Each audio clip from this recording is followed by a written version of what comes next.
You ever see someone and think, damn, they got it made, like life just handed them the golden ticket, and all they got to do is keep smiling for the neighbors, wave when they drive by, park the new car out front, so everyone knows who's winning you. That was Mark Daniels. At least that's what people thought. And Mark, man, he loved the way folks looked at him, loved the respect, wore like a brand new jacket that made every move feel just right. You know what I mean? But see, respect a funny thing outside. It's shiny inside. It don't mean a damn if your heart's rotting. And let me tell you, inside Mark's house, something dark had been growing, something mean and hungry, and nobody waving in his front yard ever guessed a thing. Linda, his wife, she moved through the kitchen that morning like she'd done 1,000 times before, humming some old tune her mama used to sing when she was little, but her eyes kept darting to her phone, hoping maybe just once for a good morning text or a joke from Mark, but nothing, blank screen, empty space beside her in bed every single morning now, and it ate at her, but what was she supposed to do? Beg? Mark walked in all business, suit on, hair slicked back, not a word, not a smile, just coffee, and when she tried to keep things light, tossing out, "You working hard or hardly working?" He just looked at her cold flat. "Not now, Linda. I got a lot on my mind." She'd learned by now not to push, not to ask, just nod and fade into the background. Now, while Linda's making eggs and try not to cry into the frying pan, there's Sophie laying across town, standing in front of the mirror, checking her lipstick, and if you've ever met someone who feeds off other people's happiness, you know Sophie, beautiful, sharp, always wanting what isn't hers just to see if she can take it. And right now what she wants is Mark Daniels. She picks up her phone, types out a little message, nothing sweet, just a command, because in her mind, this whole thing is a game, and she's already won. Mark's phone buzzes, and you can practically see the panic in his eyes. She reads it, tucks the phone away like it's a loaded gun, and when Linda asks, "Everything okay?" he doesn't even answer, just walks out, leave his coffee half full, leaves her half empty. Door slams, house shakes, and Linda stands there, spatula in hand, thinking, is he cheating? But she shakes it off. Mark, her husband, he wouldn't, would he? But he is. Oh, he is. That afternoon, Mark and Sophie sit tucked away in a back booth at some little cafe, leaning in, smile playing at the corners, and Mark, while he's sweating, checking the door, terrified someone might see. "You didn't answer my text," Sophie purrs. Linda was right there. Mark whispers, and Sophie just rolls her eyes. "You're a grown man, Mark. What are you afraid of?"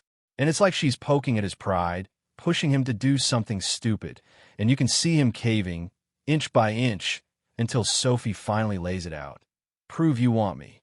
Next time, show every Anito something that says I matter more than your wife." Mark swallows hard, wants the thrill, hates the risk, but you know how it goes when you want something bad enough, right? He says he'll do it. That night, Mark comes home late, Linda waiting with dinner cold and eyes red from trying not to cry. He tosses his keys, shrugs off her concern, says he's tired, don't start, and goes to bed without a word. She sits at the table, untouched food, feeling like a ghost in her own house. The next morning, there's a family gathering at the park. Mark's parents, all the neighbors, kids running wild, and Sophie's there too, of course, in a red dress that turns every head. Linda puts on a blue dress Mark used to love, tries to remember what it felt like to matter, and when she reaches for his hand, he pulls away.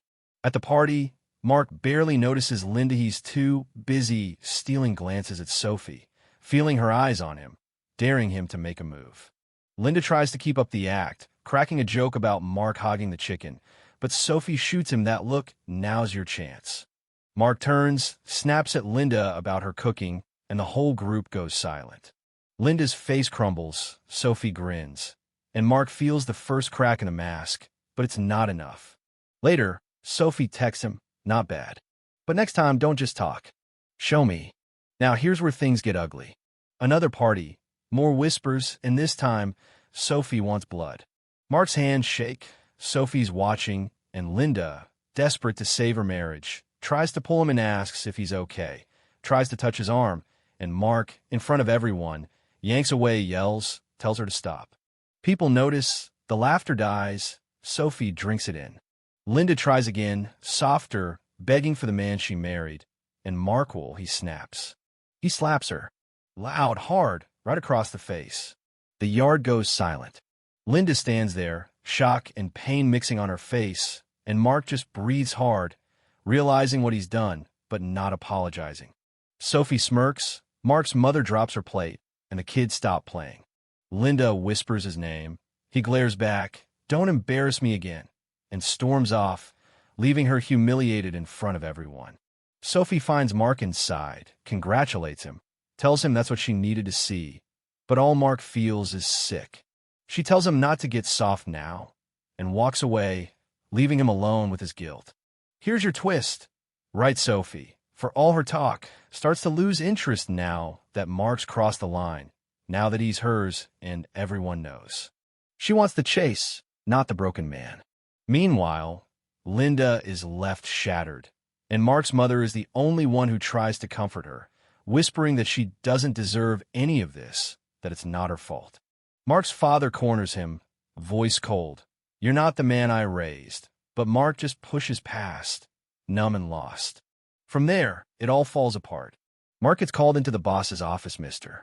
Harris, old school, reputation matters, and is told to get his house in order or get out. At home, Mark and Linda barely speak. Linda starts leaning on her cousin, Emilia, tough-as-nails lawyer, who doesn't ask questions, just promises help. For the first time, Linda sees a way out. Emily helps her see she doesn't need permission to stand up for herself. Linda finally confronts Mark, tells him she knows about Sophie, that she's done being invisible, that she's spoken to a lawyer. Mark tries to laugh it off, calls her dramatic, but for the first time, he sees real strength in her.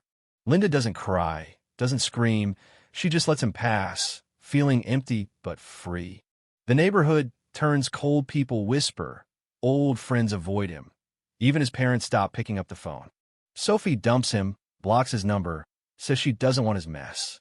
Then she goes a step further, posts old messages online, tags Linda. Now the whole world knows about the affair.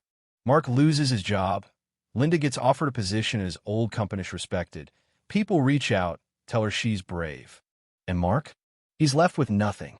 No wife, no mistress, no friends, no future.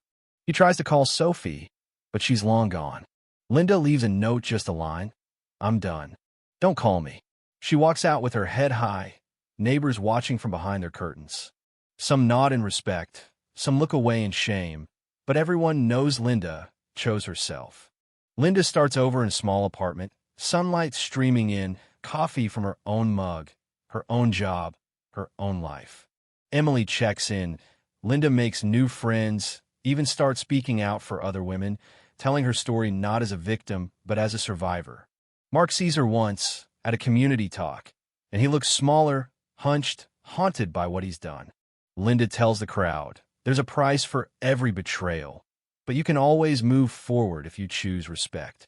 Mark tries to apologize, but Linda just looks at him and says, "You can't take it back, Mark, but you can change who you are. Not for me, for you." Then she walks away. Mark sits alone, day after day, thinking about what he lost, what he destroyed for nothing. Linda, meanwhile, finds happiness in small things: work, friends, her own reflection. She starts volunteering, helping others find their voices. Mark eats alone, sleeps alone, and finally, maybe for the first time, starts to feel real regret.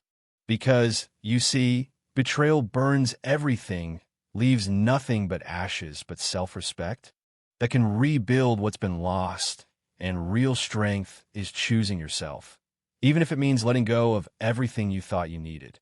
Now, let me ask you, what do you think? Was Linda right to walk away? Did Mark get what he deserved? Or is there room for forgiveness after everything? Drop your thoughts below. Let's talk about justice, choices, and what it really means to respect yourself and the people you love. Don't forget to subscribe, share your story, and let's keep this conversation going, because the line between love and destruction is thinner than you think, and sometimes the bravest thing you can do is walk away.